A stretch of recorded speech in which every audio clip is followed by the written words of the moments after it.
Hello and welcome back to the Business Forum, brought to you by the Greater Fort Walton Beach Chamber of Commerce. I'm sitting here with Jonathan, Peggy and Kevin, and we're talking about all the things that a business can do to get them online and in front of their public.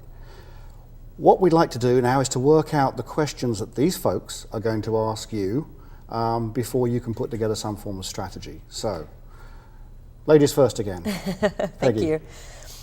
Probably there's just a few key questions that I ask. I do a lot of pre-call research, much like Jonathan had talked about. There's all kinds of tools on the internet that we can find out what their competition is doing and find out how popular relevant keywords are. So I would go in with the small business and who are they trying to reach? Who is the target market? What about the target area? What are they trying to accomplish? Are you trying to increase your sales a certain percentage? Are you trying to drive phone calls? Are you trying to drive email? Are you trying to drive in-store traffic? It's with the internet, there's so many ways that businesses can advertise on the internet. In order to be very strategic, you need to know exactly what their expectations are and align those expectations with the campaign. Because much like Kevin said a minute ago, I want a website. Well, what would you like your website to do? Well, I don't know, I just know I need one. And it's my job and our job to come in and kind of dissect that and break that down to manageable expectations. And also that, of course, leads to budget. We want to make sure the budget is there because the budget needs to be in such a way that it's not pay the marketing or pay the light bill. With internet, it has to be a budget that is in there forever, because it's something that builds on itself over time. Yeah, it's organic and it keeps on growing. Absolutely. You just don't go out and buy a website off a shelf and then that's right. it forever. Set it at a level that you can keep it and maintain it. Kevin, do you often find that people come to you with preconceived ideas that they want something, but in fact they've got it totally wrong? I tell you a story about a guy I knew who came to me and said he wanted to have a podcast on his website, and I said, really? Okay. And we set everything up, and we actually produced podcasts for him so that people could download these and go and listen to them. Then he felt that actually what he really meant was he wanted a bit of video on his website, but he got a name from somewhere, and that was it, which was a bit worrying. Do you have that sort of experience of people not knowing what they want? Yeah, we get that all the time. I think most people have an idea, but the biggest one that we run into is a lot of people may come in with this idea that they flip the switch and the millions start rolling in. And I think that's just because they perpetuate that in the news. You always hear about the guy that built the website and made $1 million in a month.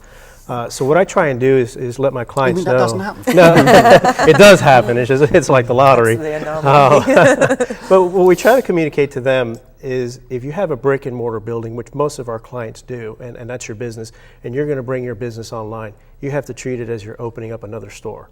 Same principles apply. Absolutely. You have inventory, and you have to have maintenance, and you have to have somebody working that site continuously, just like you do a brick and mortar store, for it to generate the revenues, in the same amount.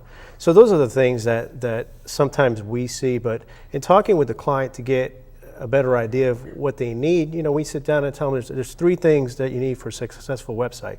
That's driving traffic is number one. You got to keep them on your website, and then the third is converting them. So we work with them to try and get that information because we're not familiar with their business, so it's a team effort.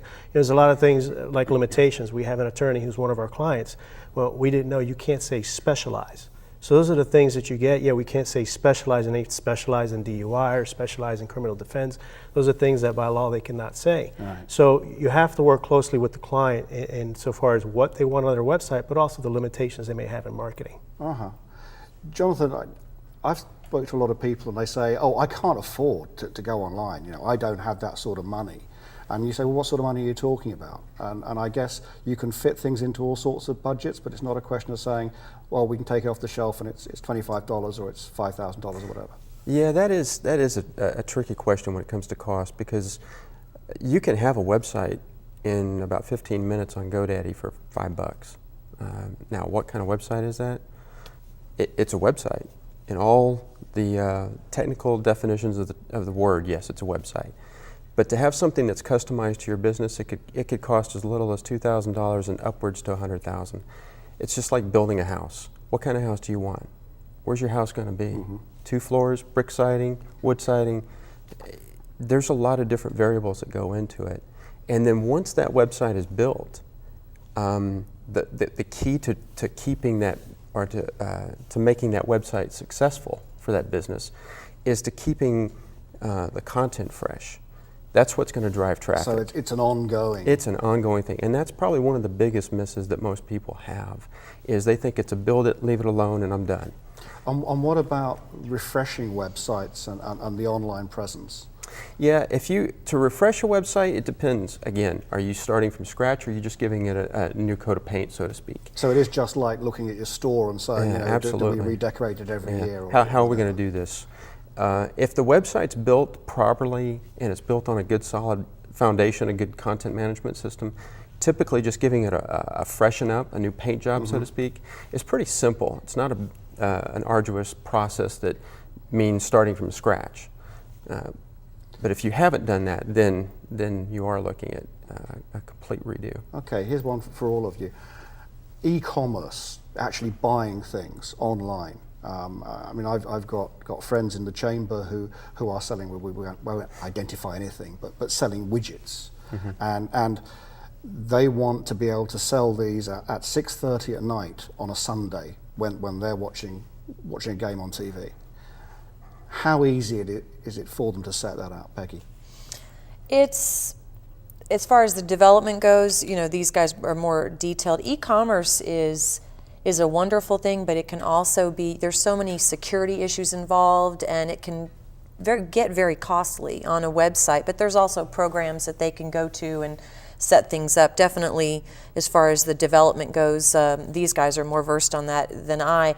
As far as on the local business level, to be able to sell online is a wonderful thing, because we research on Sunday night at 10 o'clock when I can't sleep and I'm on and I go on there, I go, ooh, I just heard a song on the radio and I want to get that, or I saw this cool widget on an ad on the Daily News and I want to go buy it. That selling online is a great thing, but it's not imperative for somebody to be successful to sell online. I guess it depends, Kevin, on the sort of business that you're in. I mean, as you said, a lawyer's not going to necessarily be selling things at 6:30 at night on a Sunday, right? Whereas somebody selling, I don't know, bits of a car would be. And it's again, depending on your budget, you have third-party shopping carts that charge a monthly fee, and they're set up in a certain way, and then you have your custom, and obviously the custom costs a little bit more.